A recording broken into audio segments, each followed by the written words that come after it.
एक आदमी जिसने पूरे अमेरिका को बेवकूफ बनाया, जो वॉल स्ट्रीट का स्टार था, पर अंदर से एक कॉनमैन। $65 बिलियन का स्कैम जिसमें सेलिब्रिटीज, पॉलिटिशियंस और चैरिटीज तक डूब गए। उसका नाम था बर्नी मेडॉफ। और ये कहानी सिर्फ एक फ्रॉड की नहीं, ये कहानी है ग्रीड, इग्नोरेंस और 2008 के फाइनेंशियल मेल्टडाउन की। बर्नी का जन्म 1938 न्यूयॉर्क में हुआ। 1960s में एक ब्रोकरेज फर्म स्टार्ट की। इनिशियली पेनी स्टॉक से शुरुआत, धीरे धीरे रेपुटेशन बिल्ड की और एक ट्रस्टवर्दी फाइनेंशियल गुरु बन गया।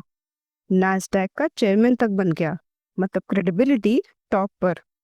लेकिन इसके पैरेलल एक सीक्रेट इन्वेस्टमेंट एडवाइजरी बिजनेस भी चल रहा था, वही जहां से पॉन्जी स्कीम शुरू हुई। पॉन्जी स्कीम आखिर क्या थी? प्रॉमिस था स्टेबल हाई रिटर्न्स बिना रिस्क के। इन्वेस्टर्स अट्रैक्ट हुए, rich individuals, banks, universities, even NGOs. पर असली में क्या हो रहा था? नए इन्वेस्टर्स के पैसे से पुराने इन्वेस्टर्स को रिटर्न दिए जा रहे थे। कोई रियल ट्रेडिंग नहीं होती थी। फेक अकाउंट स्टेटमेंट्स बनाए जाते जिसमें प्रॉफिट दिखाया जाता।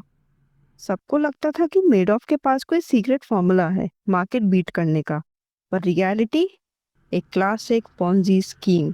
विसल ब्लोअर हैरी मार्कोपोलिस, जो कि forensic accounting and financial fraud investigator हैं, उन्होंने बार बार एसईसी को वार्न किया, पर रेगुलेटर्स ने इग्नोर कर दिया। फिर आया 2008 का फाइनेंशियल क्राइसिस। मार्केट क्रैश हुआ। इन्वेस्टर्स ने अपना पैसा वापस मांगना शुरू किया। Withdrawals worth $7 billion. मेडॉफ के पास एक्चुअल फंड्स तो थे ही नहीं। दिसंबर 2008 बर्नी ने अपने सन्स को कन्फेस किया। It's all one big lie. 11 December 2008 FBI ने उसे अरेस्ट कर लिया। Charges: security fraud, money laundering, परजुरी, total 11 charges. 2009 में 150 ईयर्स की सेंटेंस मिली। क्राइसिस ने मेडॉफ की स्कीम तोड़ दी। जब तक नया पैसा आता रहा, स्कैम चलता रहा। जब इन्वेस्टर्स डेस्परेट हुए और इकोनॉमी डाउन थी, पूरा गेम कोलैप्स हो गया।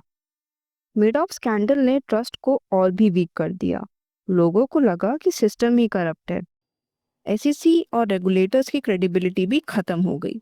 Total fraud $64.8 billion. अब विक्टिम्स कौन कौन थे? रिटायरीज, स्कूल्स, चैरिटीज, सेलिब्रिटीज जैसे स्टीवन स्पीलबर्ग तक। कई लोगों का रिटायरमेंट फंड जीरो हो गया। रिकवरी क्या हुई? कोर्ट अपॉइंटेड ट्रस्टी ने असेट्स क्लॉ बैक किए। अब तक $14.7 बिलियन रिकवर हुए, लेकिन थाउजेंड्स ऑफ विक्टिम्स अभी भी अपने पैसे के लिए फाइट कर रहे हैं। अब बात करते हैं कुछ red flags and regulatory failures की। एसईसी मल्टीपल टाइम्स इन्वेस्टिगेट करने गया, बट प्रॉपरली चेक नहीं किया। मार्कोपोलिस की वार्निंग्स इग्नोर हो गई। अनरियलिस्टिक कंसिस्टेंसी इन रिटर्न्स, फिर भी लोगों ने डाउट नहीं किया। अब इसका लेसन क्या था? If it's too good to be true, it probably is. Bernie का ब्रदर पीटर भी जेल चला गया।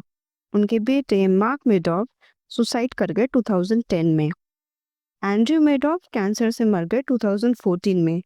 बर्नी मेडॉफ की खुद 2021 में जेल में ही डेथ हो गई।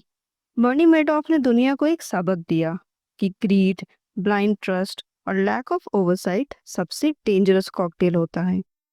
इस केस ने सिर्फ लोगों का पैसा नहीं चुराया, उनका ट्रस्ट, उनके सपने, उनकी जिंदगी ही तोड़ दी।